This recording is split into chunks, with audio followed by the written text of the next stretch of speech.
All right. Thank you, Mr. Chairman. Chairman Simmons, thank you so much. Gentleman from Iowa, Mr. Minnick. Mr. Chairman, members of the panel, my bias is that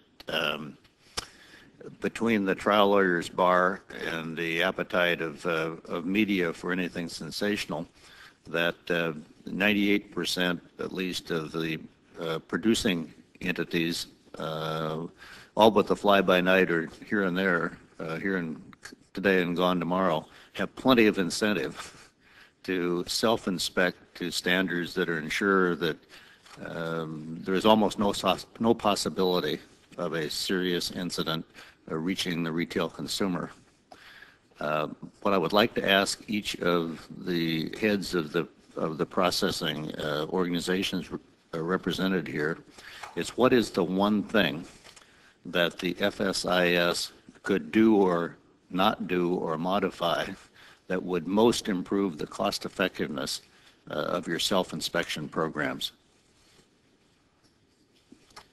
Congressman, I just cited what I think would be my example, the development of a regulation, in that case, listeria control for ready-to-eat products that recognizes relative risks, recognizes multiple interventions, different ways to control and assure the absence of listeria in the product, incentivizes industry to go the extra mile, if you will, in exchange for a little bit of regulatory relief, allowing the agency to focus on relatively higher risk products. More regulations crafted along those lines would be very positive. I'm interested, I appreciate that very much, sir.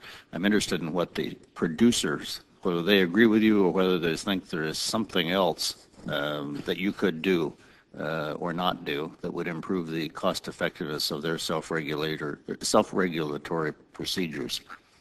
I think what we can do there, one of the concerns that we have, and I mentioned it in my testimony, is that as we look at inspection, one of the most critical things we have there is having everybody educated. So that as we're looking at best practices, whether you have FSIS there or whether you have your own plant people there that are overlooking that, it's very important that those people are knowledgeable about what they're looking for.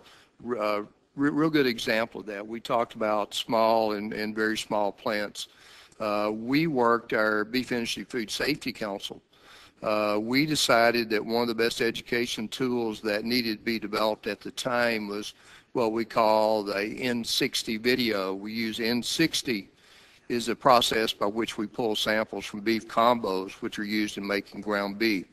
Through observations and talking with a number of people, we knew that not only we had a lot of our plant people that did not know how to utilize that procedure to get the greatest results from it.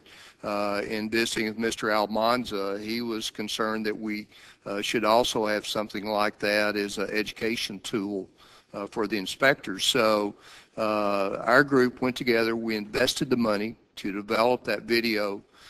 We sent it out to all of our members, to all the plants. We also provided a little under 700 copies of that to Mr. Almanza so that he could get it out to the folks in the small and very, very small plants. And so from our standpoint, we think that something that's very critical is to have our people, whether they're plant people or whether they're FSIS people, we know they need to know what their job is. They need to know how to use the tools that we have available to enhance safety.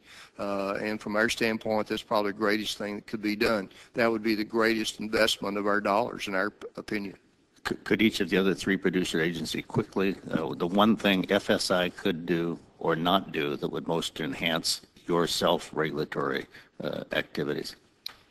Speaking for the broiler industry, I think there's kind of two pieces to that. One is that we believe that we can be successful doing our own sorting of carcasses in line with the HACCP inspection models project, the HIMP project. So I'm not sure if you're familiar with that, but it's taking the FSIS inspection staff offline and utilizing their expertise in more technical areas than simply inspecting carcasses.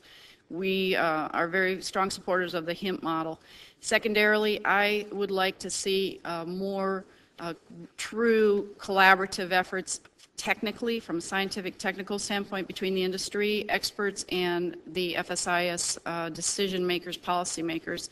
We would like to encourage them to use the rulemaking process and to have open, transparent dialogue and conversation on rules rather than making some administrative decisions without unilaterally. I leave it to the chairman to decide whether they'd like the other two producers to answer the question. I'll give the gentleman an additional 5 minutes to pursue his questions. Thank you. For the pork industry, we would like to make sure that the focus is on food safety, and I know that right now some of the focus is on the animal welfare, although we're not saying that we don't want the animal welfare taken into consideration, but it's very important that the focus be on the food safety. And in addition to that, we would like to make sure that there is communication between the federal and the state health associations when there is some kind of outbreak, so that the situation can be remedied and rectified very rapidly. We think that communication needs to be improved. I would just echo what Dr. Krasinski has stated, and then just add to that, that, as the agency looks to modernize, or Congress, directs the FSIs to modernize the inspection process to make sure they take the risk into account, because ultimately that will provide incentives and et cetera, and answer your question for the industry. For the egg industry, I think first they should, FSAS should issue the HACCP regulations for the egg products industry. It's been sitting around for many years, and it's time to move that to the next level. And the next piece should be, it should be risk-based inspection.